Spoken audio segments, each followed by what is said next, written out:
Welcome to Thoughts on the Market. I'm Jens Eisenschmidt, Morgan Stanley's Chief Europe Economist.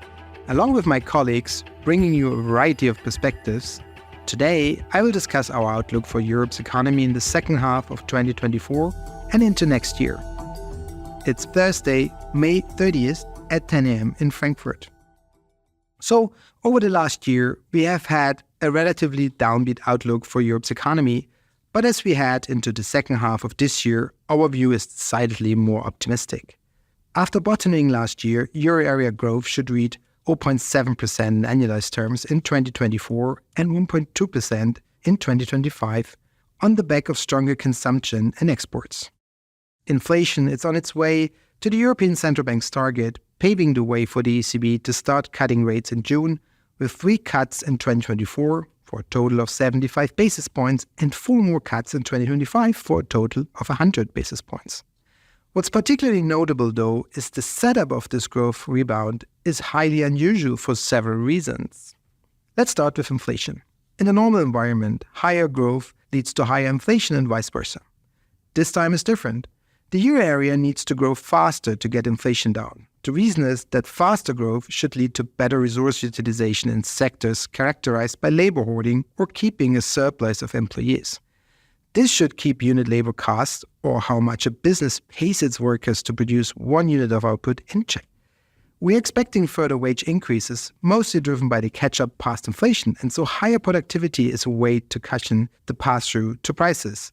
So again, just to repeat, we are in a cycle where we need higher growth to get inflation down, and not as usual, we have higher growth and that gets us more inflation. Of course, there's a limit to that. If we get too much growth, that would be an issue potentially for the ECB. And if we get too little growth, that is another issue, because then we won't get the productivity rebound. In some sense, you could think of the growth we need as a landing strip, and we need to come in at that landing strip precisely. And so far, the signs are there that this is exactly the picture we are getting in 2024 and 2025 in Europe. Now, the monetary and fiscal policy mix is another area where this cycle stands out. So normally, monetary policy would tighten into an upswing and ease into a downturn, while fiscal policy would be expansionary in a downturn and contractionary in an upswing. Euro area monetary policy is currently restrictive, but it's set to get less restrictive over time. The likelihood of rates coming down is hardly bad news for growth, but policymakers will need to take care to not reignite inflation in the process. So all of that gives rise to the gradualism that the European Central Bank has been signaling it will use in its policy easing approach. And again, think about the landing strip metaphor. If we are not gradual enough when we reignite growth too much, and with it inflation, we might be exiting the landing strip in one way or the other.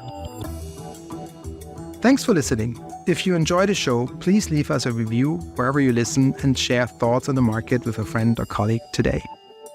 The preceding content is informational only and based on information available when created. It is not an offer or solicitation, nor is it tax or legal advice. It does not consider your financial circumstances and objectives and may not be suitable for you.